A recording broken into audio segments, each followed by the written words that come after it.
Hello, this is Dr. Mark Walterskirchen, urologist here at CMH Urology Surgical Clinic.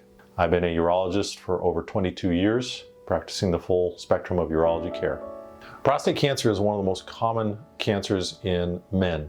Approximately 270,000 men a year will be diagnosed, and approximately 35,000 men will die from it each year. Most men will have no symptoms whatsoever, so screening is a very important part of that. Most men will have a conversation with their primary care regarding a simple test called the PSA. It's a small amount of blood that is used to screen for prostate cancer. We encourage all men to have that discussion between the ages of 50 and 70 with their primary care.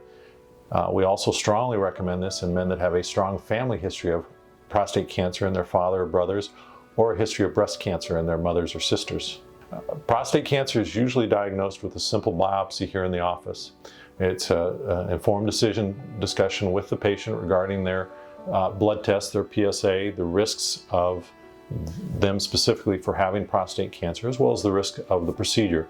The procedure itself for biopsy of the prostate is done in this very room under just a little bit of local anesthetic. In the very near future, we'll be offering some patient-controlled sedation with Pronox to make the procedure a little bit more comfortable. It takes all about 10 minutes to perform. Patients generally go home, take it easy that night. The next day, they're doing pretty much whatever they want to do. The results of the biopsy are usually back within approximately 3 to 5 days, and pending that, we usually get folks back in pretty quickly to discuss if we do find cancer, because not all patients that have prostate cancer require treatment. Prostate cancer comes in many different flavors. I tell my patients that prostate cancer is like Baskin-Robbins ice cream. You have all different flavors, anywhere from vanilla to Rocky Road and everything in between. It's all prostate cancer, it's just different flavors. So depending on what flavor a patient has, dictates what kind of treatment they may require. Some patients require no treatment whatsoever, and it just requires a blood test every 3 to 6 months and a periodic biopsy. Other folks may require a more aggressive treatment, and this would include robotic laparoscopic removal of the prostate. It's approximately a 2-hour procedure with 5 very small incisions to remove the prostate and then sew everything back together. Many of my patients are able to go home the same day from this procedure, depending on the circumstances, but most folks will go home early the next morning. Recovery is anywhere from 2 to 4 weeks, but it allows us to remove the entire prostate, and in some cases the lymph nodes, to identify exactly what's going on with the cancer.